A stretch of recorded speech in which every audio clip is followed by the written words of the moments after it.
Hello, and welcome to Out of My Mind Box, a podcast about intuitive eating and mental health stories. I have with me again today Xenia, who is a certified intuitive eating counselor and a certified mindful eating coach. Xenia, how's it going? Hi, good to be back here. Thank you for inviting me, Anka. Cool.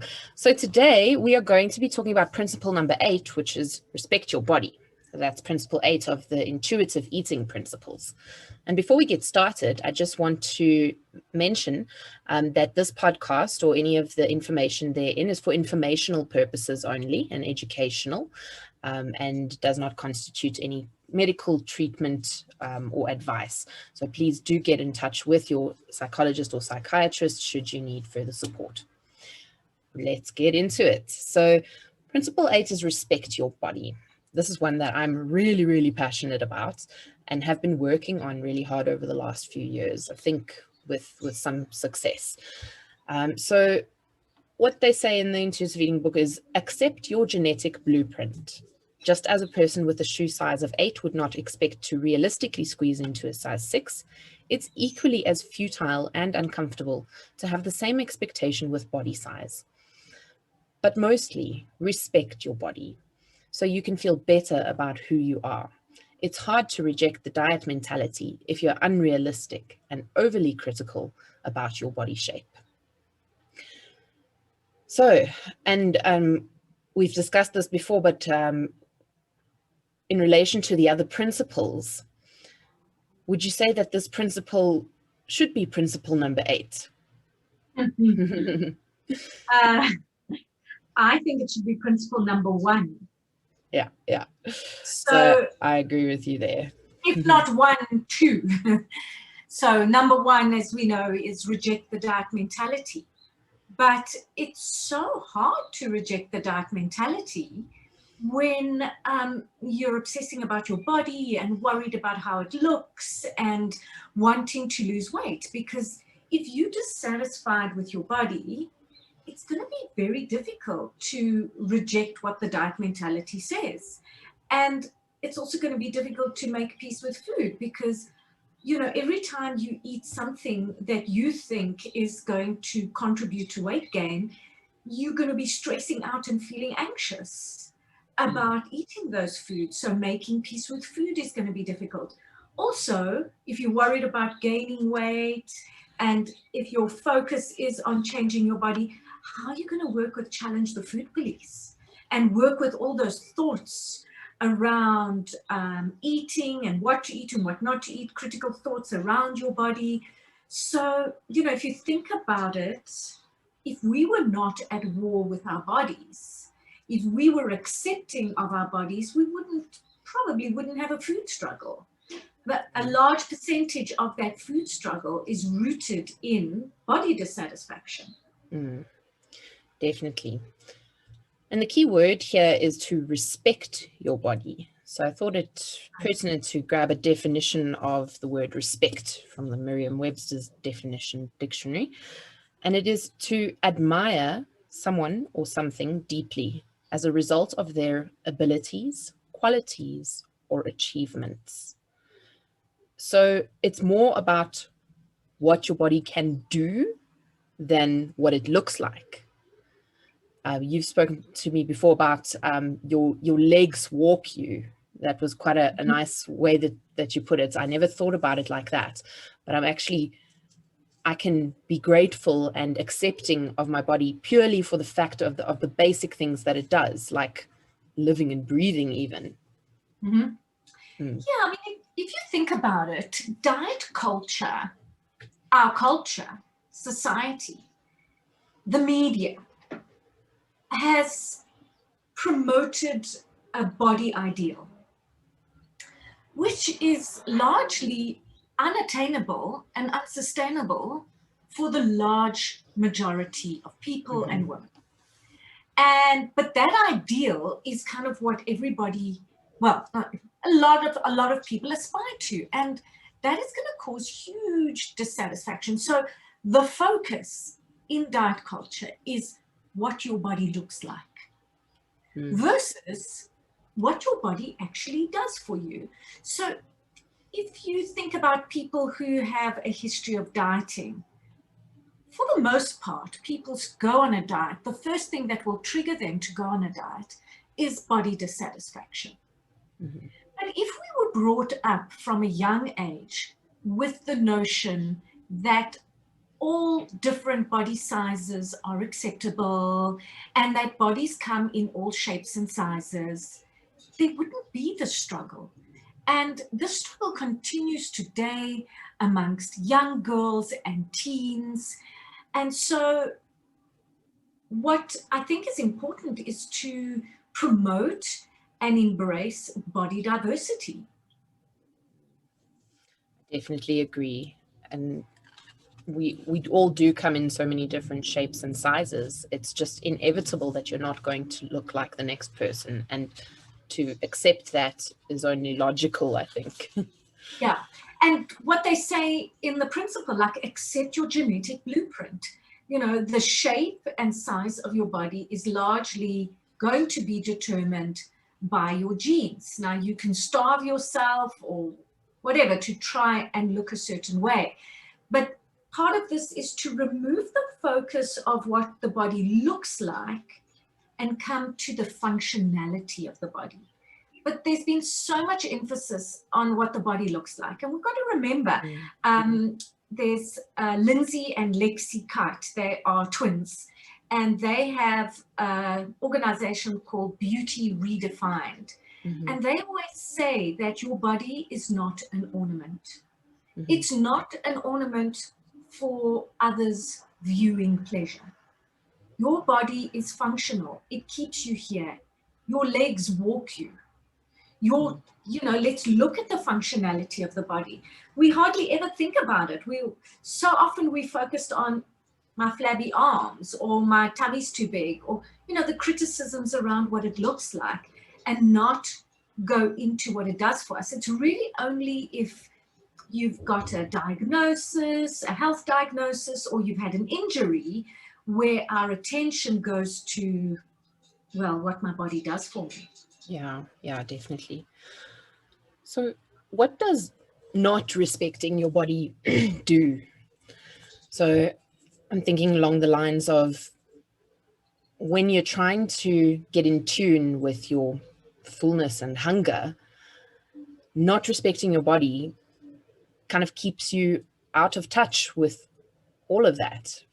Because Right, you first have to respect something to be able to witness what's going on there. Exactly. So think about respect in a relationship with family, friends, colleagues. What does respect mean in those terms? Mm-hmm. And then bring it to the body. So if you don't respect your body and you are dismissive of your body and you ignore your body, you're going to be completely disconnected from it. You probably won't be able to recognize hunger. You might let your body get overly hungry. Mm-hmm. If you don't respect your hunger, there's a chance that you won't kind of honor your fullness and you may eat until overfull. You might be exercising in a way that is abusive to your body. It might be too much. Or you might be ignoring your body and not moving it at all. So those are the ways in which we can be disrespectful. It also comes in the form of thoughts, kind of body bashing, saying negative things about your body and the way it looks. That's what disrespect would be. It's like not listening to its signals, not resting when you're tired, not moving when your body has an urge to move, not eating when you're hungry or overfilling it. So those are ways in which we would disrespect our bodies. It could also be something like not going for a medical diagnosis, not going to the doctor and ignoring aches and pains if they last for too long. Yeah, and it's almost like you do need to respect your body in spite of any medical professional's opinion, because they're still so deeply rooted in weight loss as an answer or a cure to so many ailments, that it's kind of difficult to respect your body when someone else isn't, and someone else who's a professional, and they're telling you that you need to be smaller. it's quite a thing to actually stand on your own 2 feet and say, no, this is my body and I will respect it. So, I hear it very often from clients who will go to a medical professional with an ache or a pain.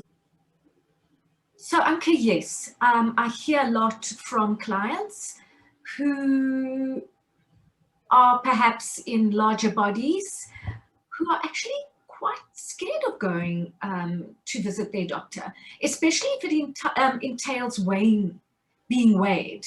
Many clients have said to me how they've experienced weight shame and weight stigma when going to see their doctors around, the number on the scale, and actually delay going to see a doctor because they're worried about how the doctors are going to be around weight gain. And it's actually quite sad to hear, some of the stories like, you must lose 5 kilos before we can do this. I mean, really, is 5 kilos really going to make a difference? Or going in with a knee problem and the doctor's saying, well, not even examining the knee and saying, well, come back after you've lost 10 kilos. And I always urge them to say, well, if I were in a smaller body, what would you tell me to do then? Yeah. And not to make the whole thing around weight. It's such a tricky thing. But there's so much weight stigma out there that thin equals healthy, and that weight loss is the answer to everything. And that is another thing that needs to be addressed. And there's been quite a lot of research done on weight stigma that shows the negative effects of weight stigma on health. The increased stress levels, the reluctance to go and visit a medical professional. So, that stigmatizing behavior has a negative effect on health. Definitely. I agree with that. And on the flip side, actually giving your body the respect it deserves is going to give you a whole lot of benefits. So improved health, because research that taking care of our bodies improves metrics of health, like blood pressure, lipid levels, etc., regardless of weight. That's more in the health at every size paradigm. Right. And you'll also have greater happiness and satisfaction with life, as well as reduced risk of eating disorders and faster progress towards intuitive eating. Allowing the here and now body to exist means that you're allowing yourself to experience all your eating experiences while cutting out the guilt and the shame, which I know can be quite a lengthy process to eventually get yourself past that guilt and shame that was so tied up in those foods or behaviors. Yeah, we mustn't underestimate the effects of, or the negative effects of shame, body shame, and shame around eating choices, what that effect that can have on our health. So really, it's about looking at health promoting behaviors that have nothing to do with weight loss, that can, as you mentioned earlier, improve health markers, by respecting your body, by eating with attunement, resting when you're tired, moving your body, eating foods that feel good in your body for the most part. Also wearing comfortable clothes, sleeping. Sleeping is really an important part, and resting in terms of taking care of our bodies. Also moving our bodies.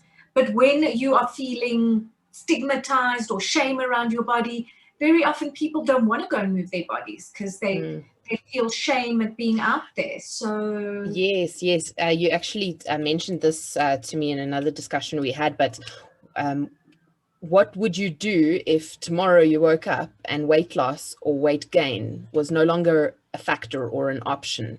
It just didn't exist. What would you do that you've been holding back on, like some activity or goal that you've been putting aside just because of how you feel about your body. And it's actually crazy how many things fall into that bucket that you don't realize until you take away the pressure of having to change your weight and just realize, what do I actually want to do? That's where intuitive living comes into the picture, I think.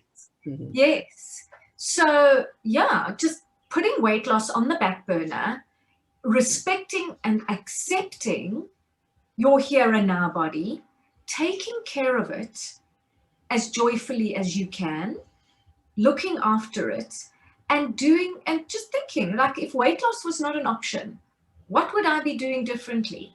How would I be living my life? And going out there and doing that.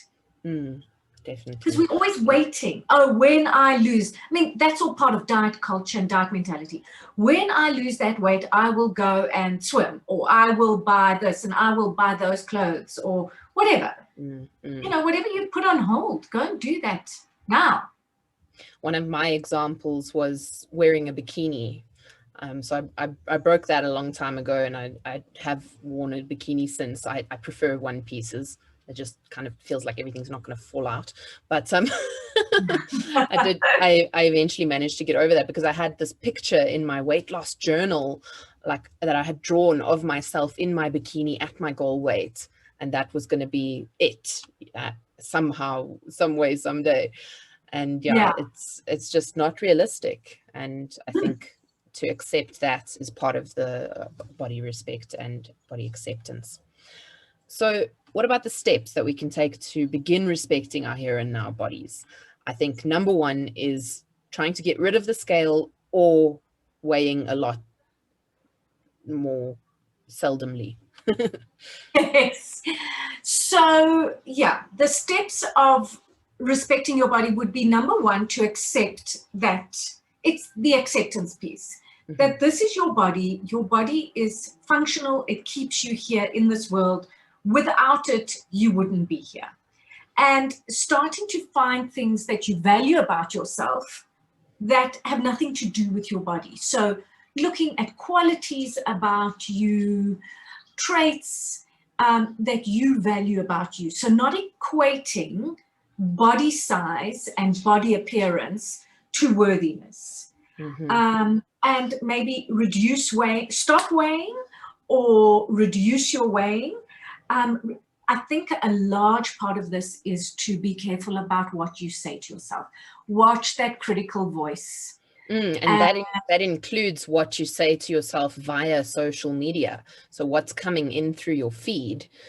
Yes. There could be the diet police and voices and lots of imagery and things about body size and appearance that could still be getting into your subconscious, that you could get rid of by unfollowing those accounts, by following more body positive accounts. It's so useful just to see what you're following and to unfollow those and really curate your feed about what you're being shown all the time. And also to find people who promote body positivity, larger size, more representative sizes, that are more representative of all bodies out there, and not just, you know, if you think about the bodies we see in the media, those bodies aren't real. They've all been photoshopped. Yeah. So body bashing and watching our thoughts about what we say about our own bodies is important. Now, if you've been in a space of hating your body, it's very difficult to go from hating your body to loving your body. So in that case, the middle ground would be to be neutral. So when you embark on intuitive eating is a weight neutral approach. So there isn't a focus on weight loss. There isn't, if you gain weight, so be it. There isn't a focus on it. The focus is on making peace with food and your body. So taking that neutral approach of, this is my body. As you mentioned earlier, you know, my legs walk for me, my arms allow me to hug the people I love, or to be able to lift things. My stomach digests, my heart beats for me. I don't even need to do anything and my heart beats. Now, unless, of course, you've got an issue, but a health issue, and you need a pacemaker or something. But for the But most all part, the more, my friend actually had a heart op when she was a young child, and still has some little kind of leftover issues from it. And she actually told me the other day that she's started going to the gym every morning first thing, not because she wants to lose weight, but because her heart wants to be healthy. She literally felt it in her body, that that's all her heart wants, is just to be healthy. And there's no need to be going to extremes for all sorts of impossible ideals. So yeah. Yeah. The other thing would be to be careful of body comparison, body checking. And then to a degree, as much as possible, is letting go of that thin fantasy. Yeah. I think we all have that part of us that we need to let die. And it's difficult, and there is a bit of a mourning that goes with it, because you might have this vision of your ideal self that is now never going to come true necessarily, and that can be something to have to accept as well. So I think is there anything else that you wanted to cover on the Yes, there's something I'd body? like to read around the body. It's something that was written by Cheryl Strayed. She wrote the book Wild. And this is an excerpt from a column that she had called Dear Sugar. Okay. And so I'd just like to read this just as a reflection. There are so many tiny revolutions in a life, a million ways we have to circle around ourselves to grow and change and be okay. And perhaps the body is our final frontier. Most women and some men spend their lives trying to alter it, trying to hide it, prettify it, make it what it isn't, or conceal it for what it is. But what if we didn't do that? What is on the other side of the tiny, gigantic revolution in which you move from loathing to loving your own skin? What fruits would that particular liberation bear? I like it. Yeah, definitely. Worthiness exists within you and within us all, and we just need to take the time to learn how to see it. So learning to appreciate diverse bodies, yourself included, takes time and intention. So go forth and respect your body, listeners. If you've got any questions for us, please do email them to anke@outofmymindbox.com. That's ANKE @outofmymindbox.com. Xenia, if the listeners would like to get a hold of you about your coaching services, where could they contact you? Well, they can go to my website, theartofmindfuleating.com, or they can email me directly at Xen, spelled Xen, at theartofmindfuleating.com. Wonderful. And then what we've got for next week is principle number 9, and that is going to be, what is it? Move your body? Move your body, yes. That's a good question. The joy of movement. They've just changed it in the 4th edition. We'll get the latest wording. Just look in my file, because I know it's here, because I did it last night. Movement, feel the difference. Aha. Right. Okay. Cool. Anke, I have a peace treaty with my body worksheet, which is quite nice. So you can put it in the show notes if you like, for everyone to have a look at. Okay, perfect. Yes, I think I've got a copy of it. So I will put that link in the show notes for everyone to access that peace treaty with your body. That will be really nice to complete as a part of your body respect process. All right. Well, thank you very much for joining me again, Xenia, and I will see you at our next episode. Bye-bye. Bye.